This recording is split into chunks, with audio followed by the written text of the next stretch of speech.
হাসরের ময়দানে সব নবীকে উম্মত সহ যখন ডাকা হবে, নবীদেরকে জিজ্ঞেস করা হবে, হাল বাল্লাগ, তুমি কি তোমার তাবলীগের দায়িত্ব ঠিকমতো পালন করেছিলে কিনা?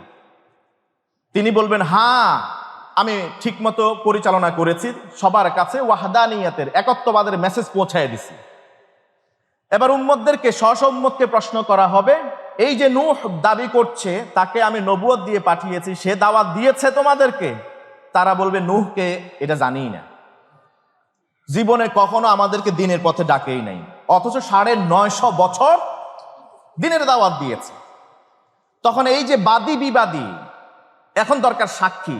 সাক্ষী কাকে এখন মানা হবে? আহকামুল হাকিমিন তখন নূহ আলাইহিস সালামকে জিজ্ঞেস করবেন, মূসা আলাইহিস সালামকে জিজ্ঞেস করবেন, ইব্রাহিম আলাইহিস সালামকে জিজ্ঞেস করবেন, ঈসা আলাইহিস সালামকে জিজ্ঞেস করবেন যে তোমাদের সপক্ষে সাক্ষী কারা? তখন সব নবী একযোগে বলবেন, আমাদের সপক্ষে সাক্ষী হলো উম্মতে মুহাম্মদ সাল্লাল্লাহু।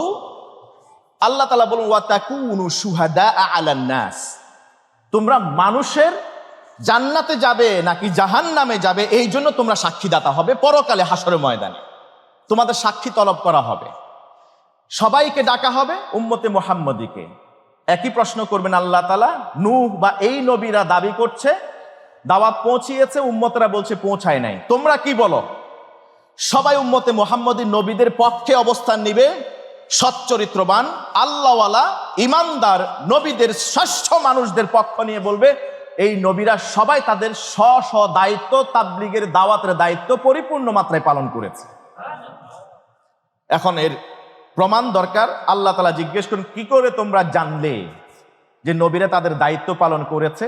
তখন উম্মতে মুহাম্মদী আপনারা, আমরা সবাই বলবো, কারানা কিতাবাল্লাহ, আমরা আল কোরআন পড়েছি, সেখানে এত নূহ ব্যাপারে আল্লাহ তাআলা জানিয়েছেন আমাদেরকে। আল্লাহ, আপনি তো বলেছেন নূহ 50 দিন কম